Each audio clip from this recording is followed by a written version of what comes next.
going shopping in the village, George's mother said to George on Saturday morning. So be a good boy and don't get up to mischief. Well, this is a silly thing to say to a small boy at any time. It immediately made him wonder what sort of mischief he might get up to. And don't forget to give Grandma her medicine at 11 o'clock, his mother said. Then out she went, closing the back door behind her. Grandma, who was dozing in her chair by the window, opened one wicked little eye and said, "Now you heard your mother, George. Don't forget my medicine." "No, Grandma," said George. "And just try and behave yourself for once while she's away." "Yes, Grandma," said George. Looking after that grisly old grunion of a grandma all by himself was hardly the most exciting way to spend a Saturday morning. His father was a farmer, and the farm they lived on was miles away from anywhere, so there was never any children to play with, and he was tired of staring out the window at pigs and cows and hens and sheep. "You can make me a nice cup of tea for a start," Grandma said to George. "That'll keep you out of mischief for a few minutes." "Yes, Grandma," said George. He couldn't help disliking Grandma. She was a selfish, grumpy old woman. She had pale brown teeth and a small, puckered-up mouth. It was like a dog's bottom. "How much sugar in your tea today, Grandma?" George asked her. "1 spoon, she said, "and no milk." And most grandmothers are lovely, kind, helpful old ladies, but not this one. She spent all day and every day sitting in her chair by the window, and she was always complaining and grousing, grouching, grumbling and griping about something or other. Never once, even on her best days, had she smiled at George and said, "Well, how are you this morning, George?" Or, "Hey, why don't you and me have a game of snakes and ladders?" Or, "How was school today, George?" She didn't seem to care about other people. She was a miserable old grouch. George went into the kitchen and made Grandma a cup of tea with a tea bag. He put 1 spoon of sugar in it and no milk. He stirred the sugar well and carried the cup into the living room. Grandma sipped the tea. "It's not sweet enough," she said. "Put more sugar in." So George took the cup back to the kitchen and added another spoonful of sugar. He stirred it again and carried it carefully into Grandma. "Where's the saucer?" she said. "I won't have a cup without a saucer." So George fetched her a saucer. "And what about a teaspoon, if you please?" "I stirred it for you, Grandma. I stirred it well." "I'll stir my own tea, thank you very much," she said. "Fetch me a teaspoon." So George fetched her a teaspoon. When George's mother or father were at home, Grandma never ordered George about like this. It was only when she had him on her own that she began treating him badly. "You know what's the matter with you?" the old woman said, staring at George over the rim of her teacup with those bright, wicked little eyes. "You're growing too fast. Boys who grow too fast become stupid and lazy." "I can't help it if I'm growing fast, Grandma," George said.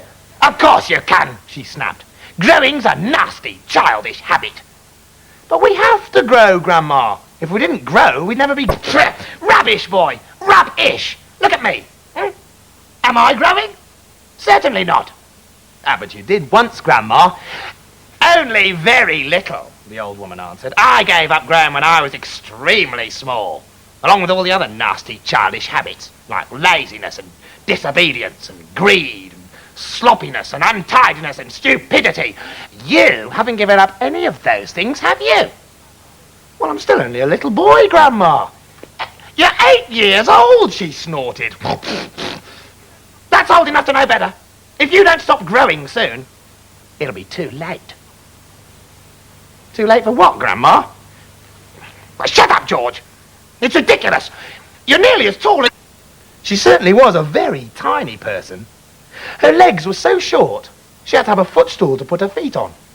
And her head only came halfway up the back of the armchair. "Daddy says it's fine for a man to be tall," George said. "Don't listen to your daddy," said Grandma. "You listen to me." "But how do I stop myself growing?" George asked her. "You eat less chocolate," Grandma said. "What, does chocolate make you grow?" "It makes you grow the wrong way," she snapped. "Up instead of down." Grandma sipped some tea. Yeah. but she never took her eyes from the little boy who stood before her. "Never grow up," she said. "Always grow down. And stop eating chocolate. Eat cabbage instead." "Oh, cabbage? Oh, no. I don't like cabbage," said George. "It's not what you like or what you don't like," Grandma snapped. "It's what's good for you that counts. From now on, you must eat cabbage 3 times a day. Mountains of cabbage. And if it's got caterpillars in it, so much the better." "Ah," said George. "Oh, Mummy washes caterpillars down the sink." "Yeah, well, Mummy's as stupid as you are," said Grandma. "Cabbage doesn't taste of anything without a few boiled caterpillars in it. Slugs, too." "Not slugs!" George cried out. "I couldn't eat slugs." Grandma squeezed her lips together tight so her mouth became a tiny wrinkled hole. "Ooh, whenever I see a live slug on a piece of lettuce, I gobble it up quick before it crawls away. Delish-us! Worms and slugs and beetly bugs. You don't know what's good for you." "You're joking, Grandma." "I never joke," she said. "Beetles are perhaps the best of all. Well, they go crunch. Just imagine it. Sometimes, if you're lucky, you get a beetle inside the stem of a stick of celery. Sometimes it's earwigs. A big fat earwig is very tasty. But you gotta be very quick, my dear, when you put one of those in your mouth. It's got a sharp pair of nippers on its back end, and if it grabs your tongue with those, it never lets go. So you gotta bite the earwig first, chop chop, before it bites you." George started edging towards the door. He wanted to get as far away as possible from this filthy old woman. "You're trying to get away from me, aren't you?" she said, pointing a finger straight at George's face. "You're trying to get away from Grandma." Could it be, George wondered, that she was a witch? He'd always thought witches were only in fairy tales, but now he wasn't so sure. "Come closer to me, little boy," she said, beckoning to him with a horny finger. "Come closer to me, and I will tell you secrets." Well, George didn't move. Grandma didn't move either. "I know a great many secrets," she said. Her smile was thin and icy, the kind of smile a snake might make just before it bites you. George took a step backwards, edging closer to the door. "You mustn't be frightened of your old Grandma," she said, and leaned forward in her chair, whispering in a throaty sort of voice George had never heard her use before. "Some of us have magic powers that can twist the creatures of this earth into wondrous shapes." A tingle of electricity flashed down the length of George's spine. He began to feel really frightened. Grandma went on. "Some of us have fire in our tongues and sparks in our bellies and wizardry in the tips of our fingers. Some of us know secrets that would make your hair stand straight up on end and your eyes pop out of their sockets." George began to tremble. He wanted to run away, but his feet were stuck to the floor. "We know how to make your nails drop off and teeth grow out of your fingers instead. We know how to make you wake up in the morning with a long tail coming out from behind you. We know secrets, my dear, about dark places where dark things live and squish and slither all over each other." "Grandma!" cried out George. "Stop!" And he made a dive for the door. "Doesn't matter how far you run," he heard her saying. "You won't ever get away." George ran into the kitchen, slamming the door behind him. He was shaking a little. He really hated that horrid old witchy woman. And all of a sudden he had a tremendous urge to do something about her, something whopping, something absolutely terrific, a real shocker, a sort of explosion. He wanted to blow away the witchy smell that hung around her in the next room. He may have only been 8 years old, but he was a brave little boy. He was ready to take this woman on. "I'm not going to be frightened by her," he said softly to himself. But he was frightened. And that's why he wanted suddenly to explode her away. Well, not quite away, but he did want to shake her up a bit. So what should it be, this whopping, terrific, exploding shocker for Grandma? George sat and thought for a while. He'd have liked to have put a banger under her chair. But he didn't have one. He would have liked to put a long green snake down the back of her dress. But he didn't have a long green snake. He would have liked to put 6 big black, but he didn't have 6 big black rats.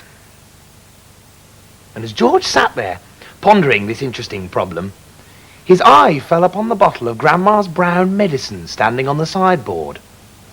Rotten stuff it seemed to be. 4 times a day, a large spoonful of it was shoveled into her mouth, and it didn't do her the slightest bit of good. She was always just as horrid after she'd had it as she'd been before. And the whole point of medicine, surely, was to make a person better. If it didn't do that, it was quite useless. Aha! Thought George suddenly. I know exactly what I shall do. I shall make her a new medicine. One that's so strong and so fierce and so fantastic that it'll either cure her completely or blow off the top of her head. I'll make her a magic medicine. A medicine no doctor in the world has ever made. It said 10:05. There was nearly an hour left before Grandma's next dose was due, at 11. Here we go then, cried George, jumping up from the table. A magic medicine it shall be.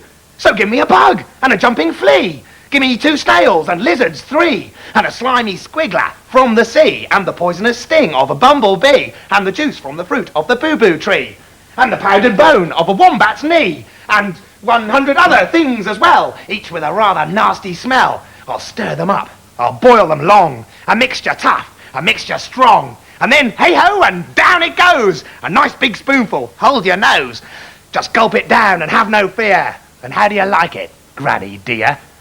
Will she go pop? Will she explode? Will she go flying down the road? Will she go poof in a puff of smoke? Or will she start fizzing like a can of Coke? Who knows? Not I. Let's wait and see. I'm glad it's neither you nor me. Oh, Grandma, if you only knew what I have got in store for you.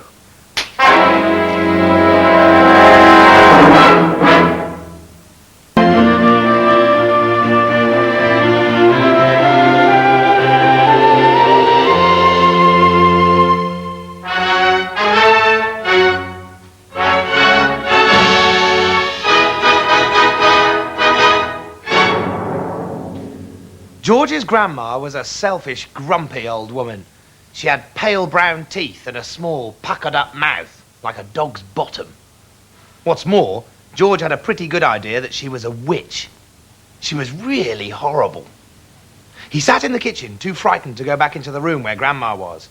There on the sideboard stood the bottle of medicine. It never did Grandma any good, but she had to have it 4 times a day, and the next dose was due at 11 o'clock. Suddenly, George knew exactly what to do about that horrid old witchy woman. He would make her a new medicine, one that was so strong it would either cure her completely or blow off that enormous saucepan from the sideboard, and placed it on the kitchen table. George! Came Grandma's shrill voice from the next room. What are you doing? Nothing, Grandma. You needn't think I can't hear you just because you closed the door. You're rattling the saucepans. I'm just tidying the kitchen, Grandma. And then there was silence. George had absolutely no doubts whatsoever about how he was going to make his famous medicine. He wasn't going to fool about. Quite simply, he was going to put in everything he could find. Nobody had ever made a medicine like that before, and if it didn't actually cure Grandma, at least it would cause some exciting results. George decided to work his way around the various rooms one at a time and see what they had to offer. Upstairs in the bathroom, George gazed at the famous and dreaded medicine cupboard, but he didn't go near it. It was the only thing in the entire house he was forbidden to touch. There were things in there that could kill people. He made a solemn promise to his parents about this, and he wasn't going to break it. Anyway, there are plenty of other good things in the bathroom. Here's one. Golden Gloss hair shampoo. That ought to wash her tummy nice and clean, said George, as he emptied it into the pan.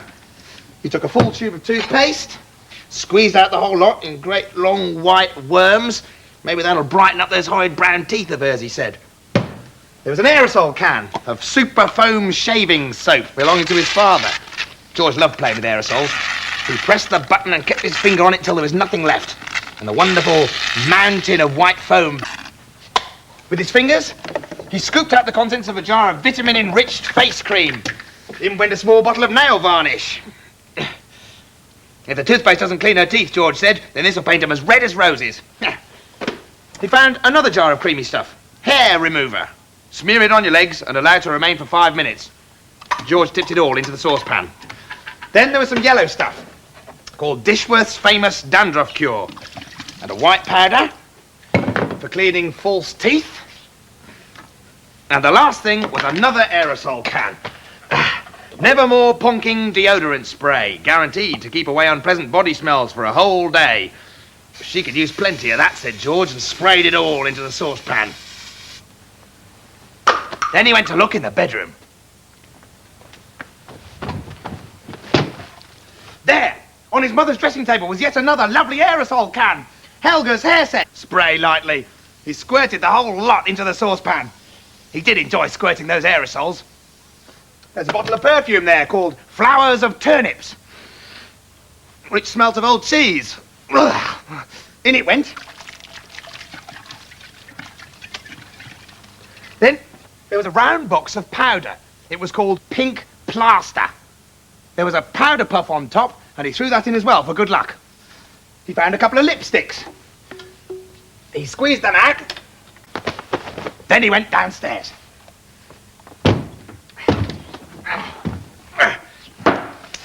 In the laundry room, the shelves were full of all kinds of household items. The first one was a large box of Super White for automatic machines. Dirt will disappear like magic. George didn't know whether Grandma was automatic or not, but she certainly was a dirty old woman, so she better have it all. There was a round cardboard carton on the shelf. It said, flea powder for dogs. Keep well away from the dog's food, because this powder, if eaten, will make the dog explode. Good, said George, and he poured it all into the saucepan. The next box was canary seed. Perhaps this will make the old bird sing, said George. Well now, thought George, Grandma's medicine is brown, so my medicine must be brown too, or she'll smell a rat.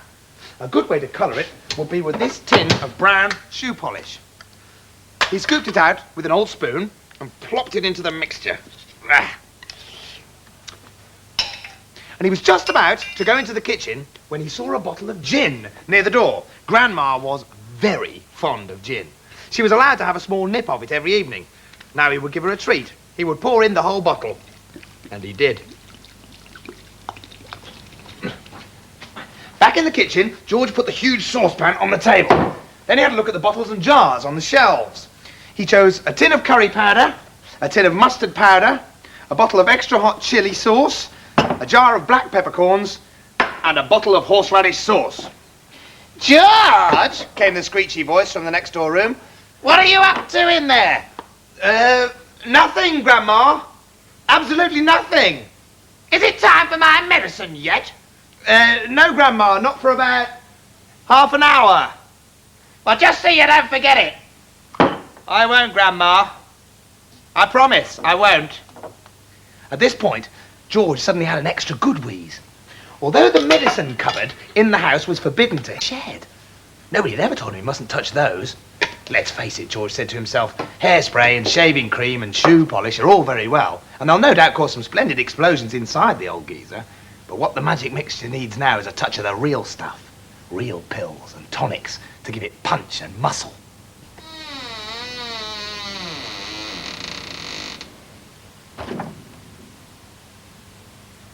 In the dusty old shed, up on the medicine shelf, there were 5 big bottles. 2 had pills in, 2 had runny stuff in, and the last one had orange powder. The label on the powdery one said, for chickens with foul pest, hen gripe, sore beaks, gammy leg, cockroolitis, egg trouble, broodiness, or loss of feathers. Mix 1 spoonful only with each bucket of food. Well, said George, the old bird won't be losing any feathers until she's had a dose of this. The next bottle had gigantic purple pills in.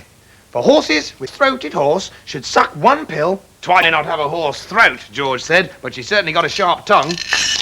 Maybe they'll cure that instead. And into the pan went the gigantic purple pills. Then there was a bottle of thick yellowish liquid. For cows, bulls and bullocks, Will cure cowpox, crumpled horns, bad breath in bulls, earache, toothache, headache, hoofache, tail-ache and sore udders. That grumpy old needed all. And with a slop and a gurgle, the yellow liquid splashed into the saucepan. The label on the next bottle said sheep dip, for getting rid of sheep rot, ticks and fleas. Mix 1 spoonful in 1 gallon of water and slosh it over the sheep. Caution! Do not make the mixture any stronger or the wool will fall out and the animal will be naked.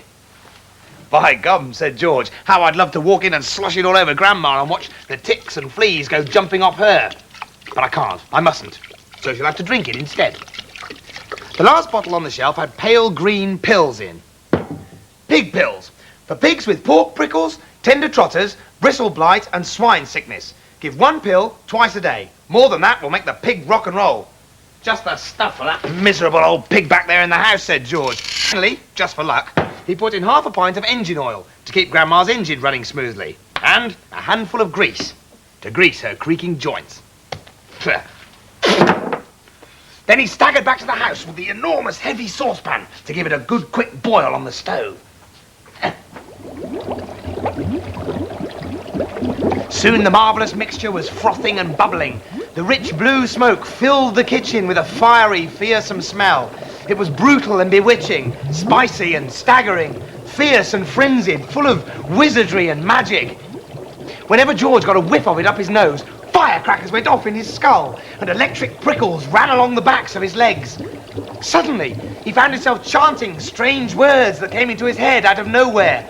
Fiery broth and witch's brew, foamy froth and riches blue, fume and spoon drift spray, frizzle, swizzle, shout hooray! Watch it sloshing, swashing, sploshing, hear it hissing, squishing, spissing. Grandma better start to pray. There was only one problem. Grandma's ordinary medicine was brown, and the new medicine was a deep and brilliant blue colour. It needs more brown in it, said George. It simply must be brown, or she'll get suspicious.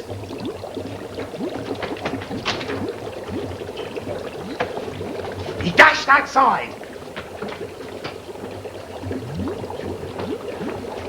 and came back with a can of dark brown gloss paint. Where's that medicine of mine, boy? Came the voice from the living room. You're forgetting me! You're doing it on purpose! I shall tell your mother! I'm not forgetting you, Grandma, George called back. I'm thinking of you all the time. The paint had cooled the mixture down and made it go a lovely, rich, creamy brown. He tipped all Grandma's real medicine down the sink, and now all he had to do was pour the new magic mixture into the bottle, using this small jug. There. He put the cork back in the bottle. Medicine time, Grandma! And holding a spoon in one hand and the bottle in the other, he advanced into the living room. No, he was going to give her the real thing. The marvellous magical mixture that he... In the living room, Grandma sat hunched in her chair by the window. The wicked little eyes followed George as he crossed the room towards her. You're late, she snapped. I don't think I am, Grandma. Don't interrupt me in the middle of a sentence, she shouted. But you'd finished your sentence, Grandma. There you go again, she cried. Always interrupting and arguing. You really are a tiresome little boy. Oh, what's the time? It's exactly 11 o'clock, Grandma. You're lying as usual. Stop talking so much and give me my medicine. Shake the bottle first, then pour it into the spoon and make sure it's a whole spoonful. Are you going to gulp it all down in one go? George asked her. Or will you sip it? What I do is none of your business, the old woman said. Fill the spoon. As George removed the lid and began very slowly to pour the thick brown stuff into the spoon, he couldn't help thinking back upon all the mad and marvellous things that had gone into the making of this crazy stuff. The shaving soap, the hair remover, the dandruff cure, the automatic washing machine powder, the flea powder for dogs, the shoe polish, the black pepper, the horseradish sauce, and all the rest of them. Not to mention the powerful animal pills and powders and liquids, and the brown paint. Open your mouth wide, Grandma, he said, and I'll pop it in. The old hag opened her small wrinkled mouth, showing disgusting pale brown teeth. Here we go, George cried out. Swallow it down. Woof. and he pushed the spoon well into her mouth and tipped the mixture down her throat. Then he stepped back to watch the result. It was worth watching. Grandma yelled, "Ow! Ow!" and her whole body shot whoosh up into the air. It was exactly as though someone had pushed an electric wire through the underneath of her chair and switched on the current. Up she went, like a jack-in-the-box. And she didn't come down. She stayed there, suspended in mid-air, about 2 feet up, still in a sitting position, but rigid now, balls bulging, the hair standing straight up on end. Is something wrong, Grandma? George asked her politely. Are you all right? Suspended up there in space, the old girl was beyond speaking. The shock that George's marvellous mixture had given her must have been tremendous. You'd have thought she'd swallowed a red-hot poker the way she took off from that chair. Then she came down again with a plop, back into her seat. "Ah! Call the fire brigade!" she shouted suddenly. "My stomach's on fire!" "It's just the medicine, Grandma," George said. "It's good, strong stuff." "Ah, fire!" the old woman yelled. "Fire in the basement! Get a bucket! Man the hoses! Do something, quick!" "Cool it, Grandma," George said. But he got a bit of a shock when he saw the smoke coming out of her mouth and out of her nostrils. Clouds of black smoke were coming out of her nose and blowing round the room. "By golly, you really are on fire," George said. "Of course I'm on fire," she yelled. "I'll be burned to a crisp. I'll be fried to a frazzle. I'll be boiled like a beetroot." George ran into the kitchen and came back with a jug of water. "Open your mouth, Grandma," he cried. He could hardly see her for the smoke, but he managed to pour half a jugful down her throat. And a sizzling sound, the kind you get if you hold a hot frying pan underneath a cold tap, came up from deep down inside Grandma's stomach. And the old hag bucked and shied and snorted.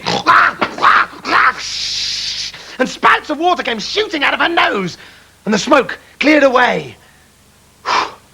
"The fire's out," George announced proudly. "You'll be all right now, Grandma." "All right," she yelled. "Who's all right? Oh, bangers in my bottom." She began bouncing up and down on the chair. Quite obviously, she was not very comfortable. "You'll find it's doing you a lot of good, that medicine, Grandma," George said.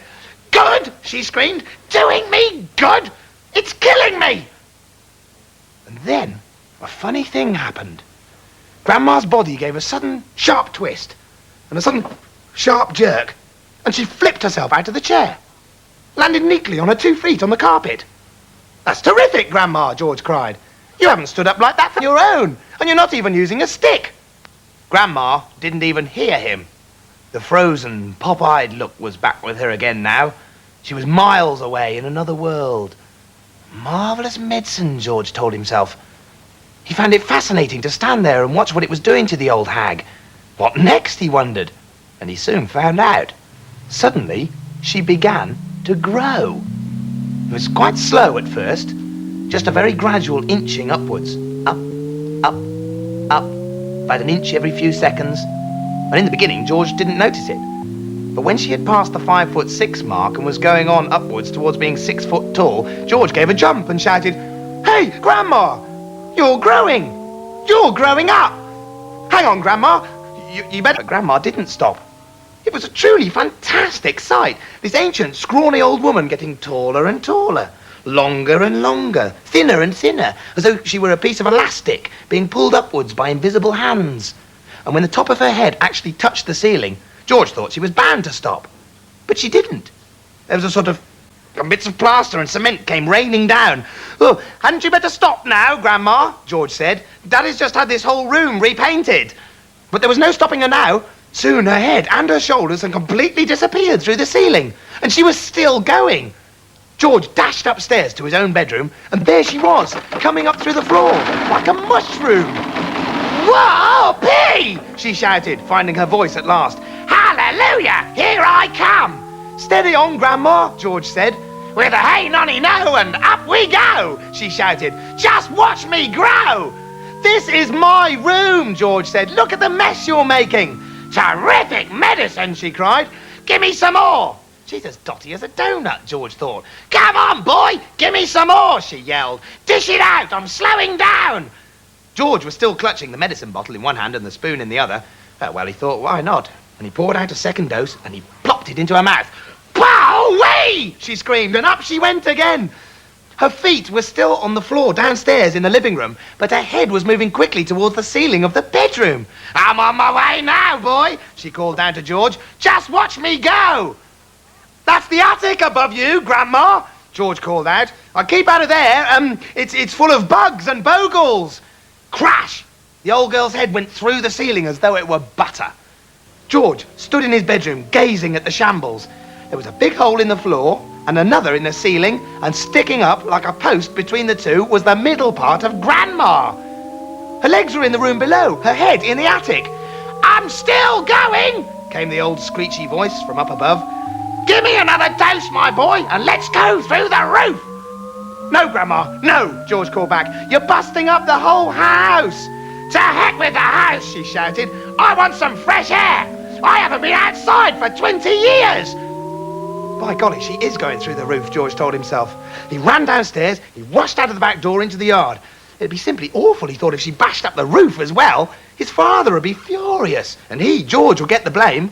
He'd made the medicine. He'd given her too much. "Don't come through the roof, Grandma," prayed George. "Please, don't." George stood in the farmyard, looking up at the roof. There was no sign of Grandma. Whew! The old Wurzels got stuck in the attic, George thought. Thank goodness for that. But then, very slowly, like some weird monster rising up from the deep, Grandma's head came through the roof. Then her scrawny neck and the tops of her shoulders. "How am I doing, boy?" she shouted. "How's about that for a bash-up?" "Don't you think you'd better stop now, Grandma?" George called out. "I have stopped," she answered. "I feel terrific.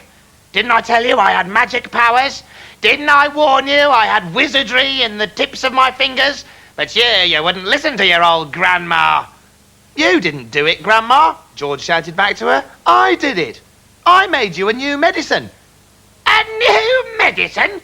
You? What rubbish!" she yelled. I did, George shouted. "You're lying as usual," Grandma yelled. "You're always lying." "I'm not lying, Grandma. I swear I'm not." The wrinkled old face high up on the roof stared down suspiciously at George. "Are you telling me you actually made a new medicine all by yourself?" "All by myself." "Well, I don't believe you," she answered. "But I'm very comfortable up here. Fetch me a cup of tea." Now, a brown hen was pecking about in the yard, close to where George was standing, and the hen gave him an idea. Quickly, he uncorked the medicine bottle and poured some of the brown stuff into the spoon. "Watch this, Grandma," he shouted.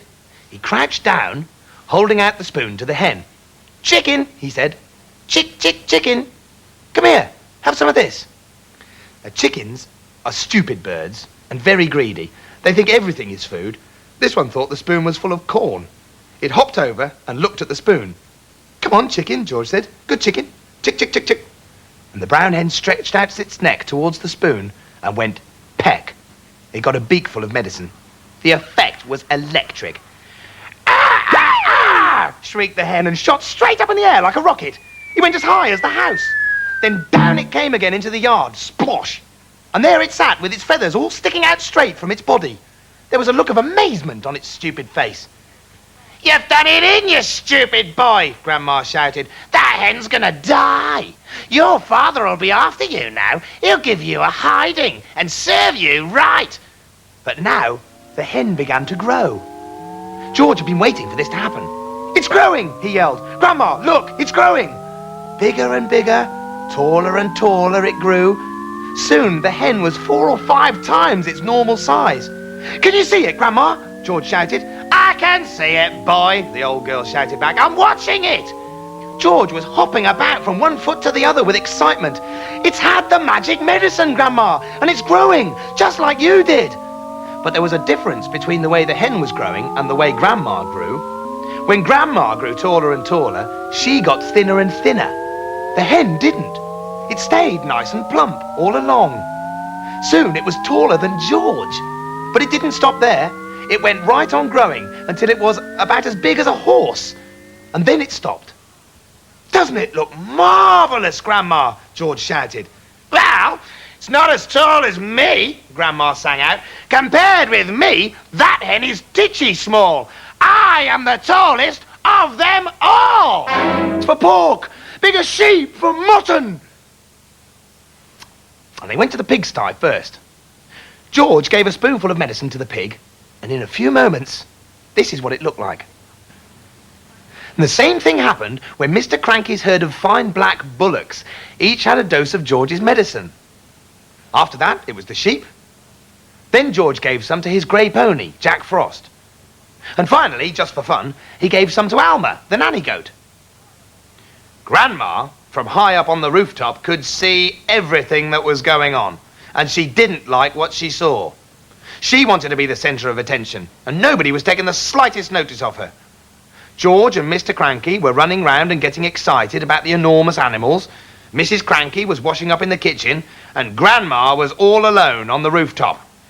"Hey, you!" she yelled. "George, get me a cup of tea this minute, you idle little beast!" "Don't listen to the old goat," Mr. Cranky said. "She's stuck where she is, and a good thing too." "We can't leave her up there, Dad," George said. "What if it rains?"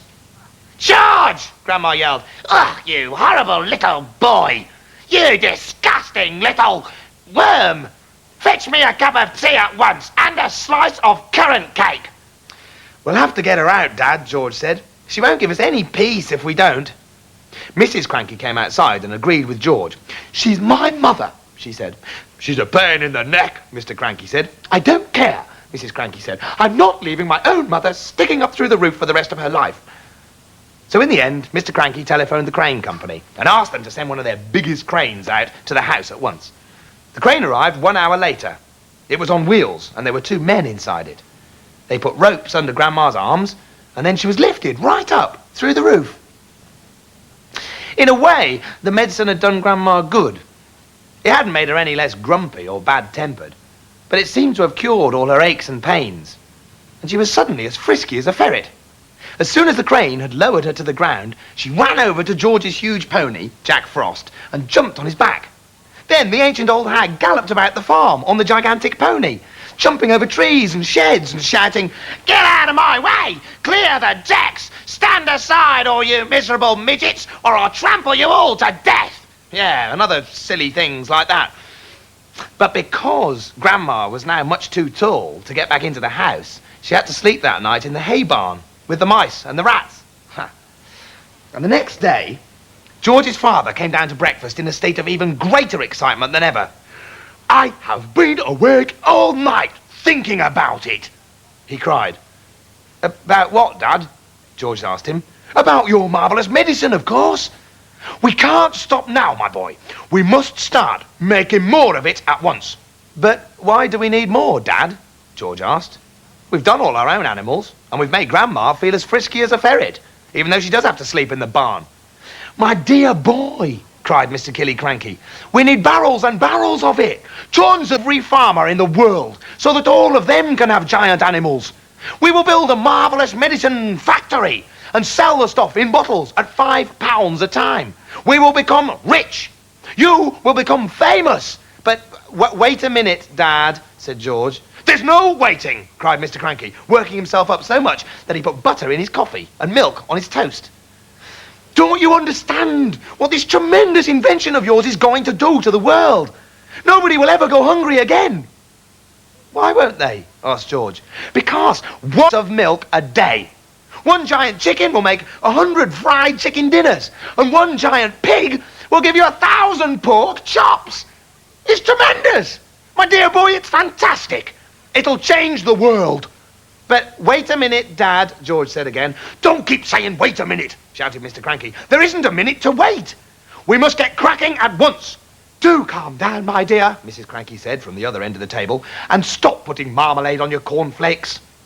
Mr. Cranky leapt up from his chair. "Never mind about the cornflakes," he cried. "Come on, George, let's get going.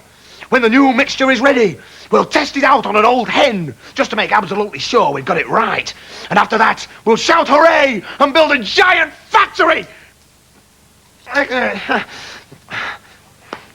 "But I can't possibly remember all the hundreds of things I put into the saucepan to make the medicine," said George.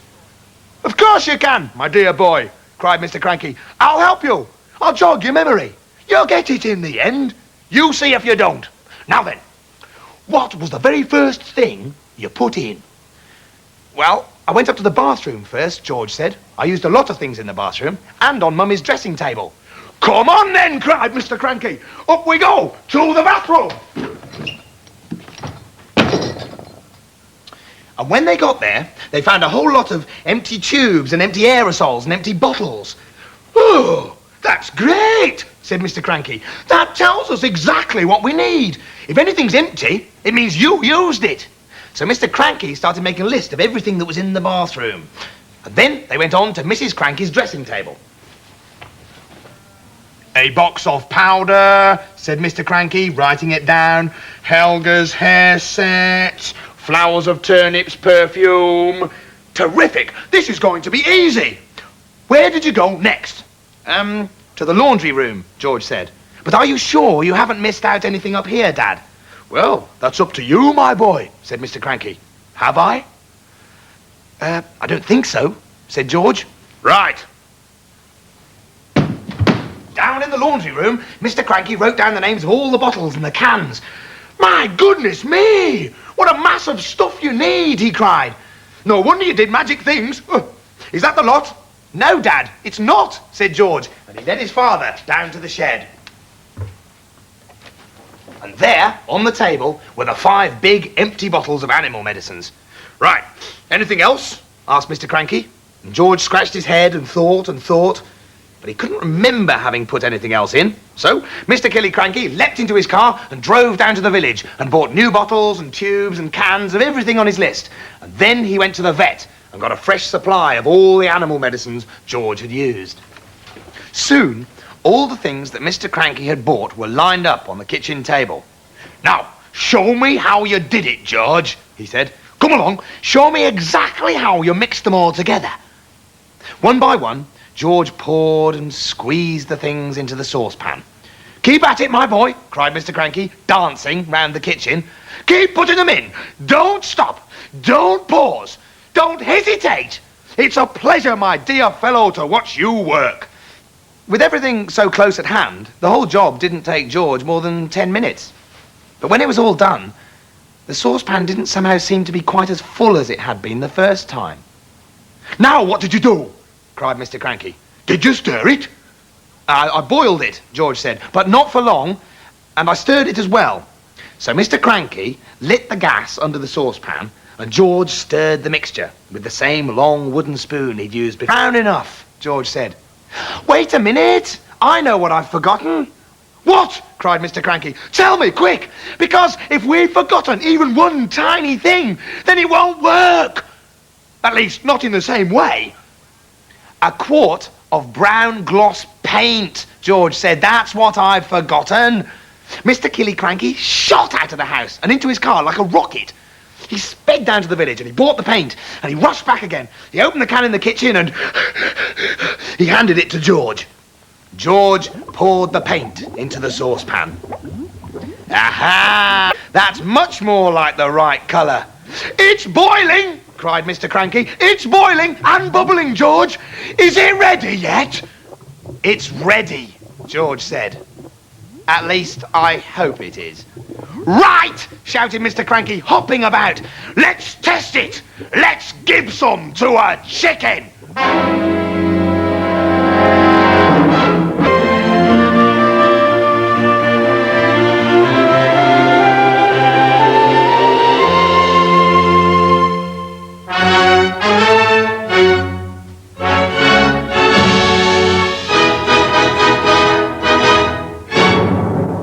Mrs. Cranky wasn't very keen to leave her mother sticking up through a roof for the rest of her life. So in the end, 2 men came with a crane and lifted Grandma out. George's medicine hadn't made her any less grumpy or bad-tempered, but it had made her very tall. And the only place for her to sleep was in the hay barn with the mice and rats. In the meantime, George and his father had used up... They gave it to the pig, the bullocks, the sheep, the pony, and the nanny goat. Fantastic that George and his father went straight back indoors to make some more. The new mixture looked and smelt just as powerful as the first lot, But just to make sure, George took a spoonful out into the farmyard to try it out on one of the chickens. "Come on, chicken," he said. "Good chicken. Chick, chick." With black specks on the feathers, walked over to the spoon and went, peck.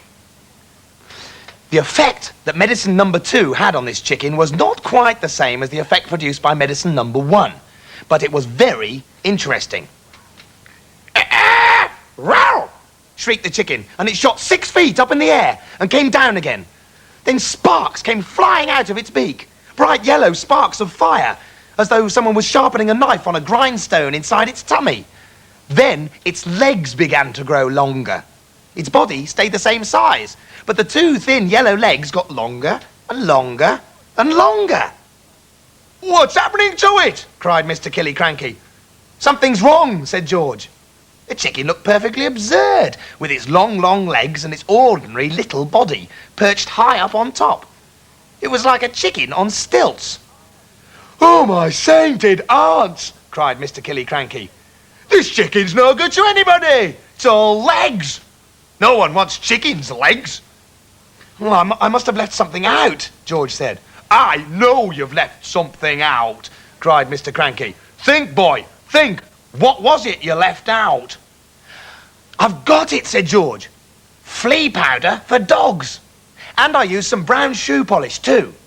Mr. Cranky was already running to his car, and soon he was heading down to the village to buy more flea powder and more shoe polish.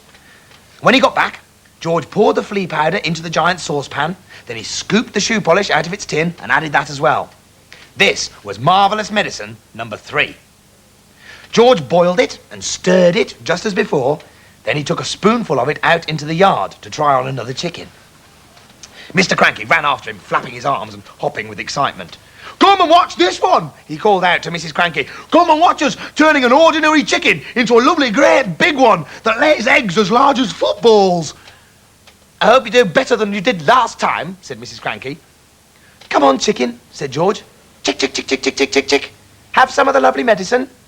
And a magnificent black cockerel with a scarlet comb came stepping over. The cockerel looked at the spoon and went, peck. Then, ah, ah, ah, ah! George and his father and mother watched as the cockerel shot up into the air and came back down again. "Watch him now," cried Mr. Cranky. "Watch him grow. Any moment he's going to start getting bigger and bigger." The cockerel stood quite still. It looked as though it had a headache. "What's happening to its neck?" Mrs. Cranky asked. "It's getting longer," said George. "I'll say it's getting longer," said Mrs. Cranky. "Last time it was the legs, now it's the neck. Who wants a chicken with a long neck? You can't eat a chicken's neck." It was an extraordinary sight. The cockerel's body hadn't grown at all, but the neck was now about 6 feet long. "All right, George," said Mr. Cranky. "What else have you forgotten?" "I don't know," said George. "Oh, yes, you do," said Mr. Cranky. "Come along now, boy. Think. There's probably just one vital thing missing, and you've got to remember it." I put in some engine oil from the shed," said George. "Did you have that on your list?" Eureka! cried Mr. Cranky. "That's the answer. Right, how much did you put in?" Half a pint, George said. "You're going to have some mighty queer chickens around here if you go on like this," said Mrs. Cranky, as they boiled up Marvellous medicine number 4. "You keep out of this," said Mr. Cranky. "We're doing fine. We've got it this time. You see if we haven't." George took a teacupful of the new medicine outside, dipped in the spoon, and held it out to a brown hen. The brown hen walked over and looked at the spoon. Then it went, peck. "Ouch," it said. And then a funny whistling noise came out of its beak. "Watch it grow," shouted Mr. Cranky. "Don't be too sure," said Mrs. Cranky. "Why is it whistling like that?" "Keep quiet, woman," cried Mr. Cranky. "Give it a chance." "It's getting smaller," said George. "Look at it, Dad, it's shrinking." And indeed it was. In less than a minute, the hen was no bigger than a new hatched chick. It looked ridiculous. "Oh, give it up," said Mrs. Cranky. "Pack it in. You'll never get it right." And at that point, Grandma came striding into the yard. From her enormous height, she glared down at the 3 people below her, and she shouted, "What's going on around here? Why hasn't anybody brought me my morning cup of tea? It's bad enough having to sleep in the barn with the rats and the mice, but I'll be blowed if I'm going to starve as well. No tea, no eggs and bacon, no buttered toast. Oh, I'm sorry, Mother, Mrs. Cranky said. We've been terribly busy. I'll get you something right away. Let George get it, the lazy little brute, Grandma shouted. Just then, the old woman spotted the cup in George's hand. She bent down and peered into it, and she smelled very much like tea. Ho, ho, she cried. Ha, ha, so that's your little game, is it? You look after yourself, all right, don't you? You make sure you've got a nice cup of morning tea, but you didn't think to bring one to your poor old grandma. I always knew you were a selfish pig. Hand it over, George. No, cried Mrs. Cranky. No, Mother, don't. That's not for you. Now you're against me too, shouted Grandma. My own daughter, trying to stop me having my breakfast, trying to starve me out. Mr. Cranky looked up at the horrid old woman, and he smiled sweetly. Of course it's for you, Grandma, he said. You take it and drink it while it's nice and hot. Don't think I won't, Grandma said, bending down from her great height and reaching out a huge horny hand for the cup. No, no, Grandma, George cried out, pulling the cup away. You mustn't. You're not to have it. Give it to me, boy, yelled Grandma. Don't, cried Mrs. Cranky. That's George's Marvellous. Everything's George's round here, shouted Grandma. George this, George that. I'm fed up with it. She snatched the cup. She snatched it out of little George's hand and carried it high up out of reach. Drink it up, Grandma, Mr. Cranky said, grinning hugely. Lovely tea. No, the other two cried. No, no, no. But it was too late. The ancient beanpole had already put the cup to her lips, and in one gulp she swallowed everything that was in it. Mother, wailed Mrs. Cranky, you've just drunk 50 doses of George's Marvellous Medicine number 4, and look what one tiny spoonful did to that little brown hen. But Grandma didn't even hear her. Great clouds of steam were already pouring out of her mouth and nose and ears, and she was beginning to whistle. Mrs. grinning. Now you've done it, cried Mrs. Cranky, glaring at her husband. You've cooked the old girl's goose. I didn't do anything, Mr. Cranky said. Oh, yes, you did. You told her to drink it. A tremendous hissing sound was coming from above their heads. Steam was still shooting out of Grandma's head and whistling as it came. She'll feel better after she's let off a bit of steam, Mr. Cranky said. She's going to blow up, Mrs. Cranky wailed. Her boiler's going to burst. Stand clear, said Mr. Cranky. George was quite alarmed. He stood up and ran back a few paces. The jets of white steam kept squirting out of the skinny old hag's head, and the whistling was so high and shrill it hurt his ears. Call the fire brigade, cried Mrs. Cranky. Call the police, man the hose pipes. Too late, said Mr. Cranky, looking pleased. Grandma, shrieked Mrs. Cranky. Mother, run to the drinking trough and put your head under the water. But even as she spoke, the whistling suddenly stopped and the steam disappeared. That was when Grandma began to get smaller. She'd started off with her head as high as the roof of the house, but now she was coming down fast. Watch this, George, shouted Mr. Cranky, hopping around the yard and flapping his arms. Watch what happens when someone's had 50 spoonfuls instead of 1. Very soon, Grandma was back to normal height. Stop, cried Mrs. Cranky. That's just right. But she didn't stop. Smaller and smaller she got. Down and down she went. In another moment, she was no bigger than a bottle of lemonade. How do you feel, Mother? Asked Mrs. Cranky anxiously.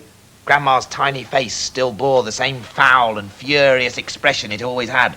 Her eyes, no bigger now than little keyholes, were blazing with anger. How do I feel? She yelled. How do you think I feel? How would you feel if you'd been a glorious giant a minute ago and suddenly you're a miserable midget? She's still going, shouted Mr. Cranky gleefully. She's still getting smaller. And by golly, she was. When she was no bigger than a pencil, Mrs. Cranky made a grab for her. She held her in her hands and she cried, how do I stop her getting smaller still? You can't, said Mr. Cranky. She's had 50 times the right amount. By then, Grandma was the size of a matchstick and still shrinking fast. A moment later, she was no bigger than a pin, then a pumpkin seed, then... Where is she? cried Mrs. Cranky. "I've lost her!" Hooray! said Mr. Cranky. "She's gone! She's disappeared completely!" cried Mrs. Cranky. Well, that's what happens to you if you're grumpy and bad-tempered, said Mr. Cranky. Great medicine of yours, George. George didn't know what to think. For a few minutes, Mrs. Cranky kept wondering, "Where are you? Where have you gone? Where have you got to? How can I find you?" But she calmed down quite quickly. And by lunchtime, she was saying, "Oh, well, I suppose it's all for the best, really. She was a bit of a nuisance round the house, wasn't she?" Yes, said Mr. Cranky. she most certainly was. George didn't say a word. He felt quite trembly that morning. For a few brief moments, he had touched with the very tips of his fingers the edge of a magic world. Goodbye.